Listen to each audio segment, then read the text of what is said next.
بسم اللہ الرحمن الرحیم۔ السلام علیکم اسٹوڈنٹ، آن لائن لیکچرز کی نئی ویڈیو کے ساتھ میں ہوں آپ کی استاد فوزیہ نسیم۔ آج ہمارا لیکچر نمبر 17 ہے، 22 دسمبر 2020 دن منگل کا۔ سبق نمبر 1، حمد باری تعالیٰ، نثر کا طریقہ۔ بچوں، اس سے پہلے آپ نے حمد باری تعالیٰ پڑھ چکے ہیں، ہم آپ کو اس کے بارے میں پڑھا چکے ہیں، اس کے مشقی سوالات بھی آپ کر چکے ہیں، آپ کو تشریح بھی سمجھائی جا چکی ہے۔ آپ کو کاروان اردو کتاب کی ضرورت پڑے گی، لیکن آج جو ہم سمجھنے جا رہے ہیں وہ نثر ہے، نظم سے نثر کرنا۔ لیکن اس سے پہلے ہم یہ سمجھیں گے نظم اور نثر میں کیا فرق ہے۔ نظم اصل میں کہتے کسے ہیں؟ نظم لفظ منظم سے نکلا ہے، اس کے معنی ہے ترتیب دینا یا موتیوں کو لڑی میں پرونا۔ موتی آپ نے دیکھا ہوگا، موتیوں کی لڑی، اسی طرح موتیوں کی طرح ترتیب دے دینا، یعنی ایک خاص خوبصورت انداز میں لکھنا بھی نظم کہلاتا ہے۔ نظم لکھنے والے کو شاعر کہتے ہیں۔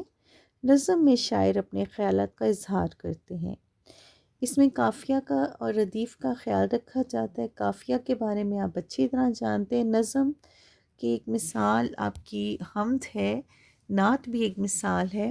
آپ نے بہت ساری نظمیں مزاحیہ بھی دیکھی ہوں گی یا پڑھی ہوں گی، وہ بھی نظم کا ہی ایک حصہ ہے۔ نظم کے اصل میں نظم میں غزل بھی آ جاتی ہے اور نظم بھی آ جاتی ہے۔ اسی طرح نثر کے بارے میں اب ہم سمجھتے ہیں کہ نثر کیا ہے۔ نثر لکھنے والے کو مصنف یا ادیب کہتے ہیں۔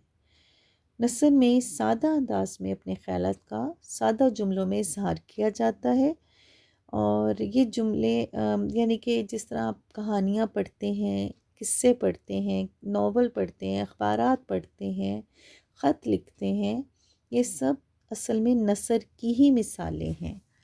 آپ نے سبق آپ کی کتاب میں بھی موجود جتنے بھی اسباق ہیں نظم کے علاوہ، وہ سب نثر ہی کی مثال ہیں۔ آپ کو ایک مثال کے طور پہ بتا رہی ہوں، آپ نے ایماندار چرواہا پڑھا، یہ کہانی ہے لیکن یہ نثر ہے اصل میں۔ اسی طرح آپ نے خیالی پلاؤ پڑھا، کراچی کی کہانی، کراچی کی زبانی، یہ سب نثر کی ہی مثالیں ہیں۔ اب ہم آتے ہیں شعر کی نثر کرنے کا طریقہ کیا ہے۔ شعر اصل میں ایک خاص ترتیب سے لکھا ہوا، قافیہ ردیف کے لحاظ سے لکھا ہوا ہوتا ہے، اور اس کو الفاظ کو ہم نے آگے پیچھے کر کے معمولی رد و بدل کے ساتھ، یعنی تبدیلی کے ساتھ سادہ جملے کی صورت میں لکھ دینا ہے، وہ نثر کہلاتا ہے۔ مثال کے طور پہ جو آپ کو آج جو آپ نے پڑھنی ہے وہ حمد باری تعالیٰ ہے۔ آپ کے سامنے یہ حمد باری تعالیٰ کی میں نے پوری تصویر آپ کو دے دی ہے، لیکن ہم نے اس پوری نظم کو پوری جو حمد باری تعالیٰ ہے اس کی نثر ہم کس طرح کریں گے۔ مثلا ہم پہلا شعر ہے، اس کی ہم نثر کرتے ہیں۔ ہر بندہ کہہ رہا ہے سب سے بڑا خدا ہے، پھولوں کی بھی صدا ہے سب سے بڑا خدا ہے۔ اگرچہ بچوں یہ شاعر نے بھی تھوڑے سادہ انداز اختیار کرتے ہوئے جملے ہی سادہ انداز میں لکھ دیے ہیں، لیکن ہم آپ کو اس کو مزید سادہ کرنے کی کوشش کرتے ہیں اور مزید جملے میں تبدیل کرتے ہیں۔ ہر بندہ یہ کہہ رہا ہے کہ سب سے بڑا خدا ہے، اور پھولوں کی بھی یہی صدا ہے کہ سب سے بڑا خدا ہے۔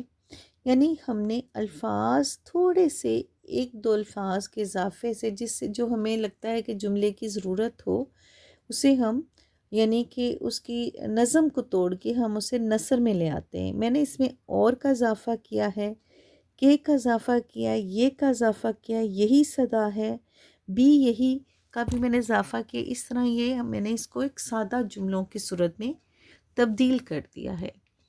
آپ نے دوسرا شعر ہے، شعر نمبر 2، اس کو بھی اسی انداز میں کرنا ہے۔ شمس و قمر کو دیکھو، شجر و حجر کو پرکھو، وہ لائق ثنا ہے سب سے بڑا خدا ہے۔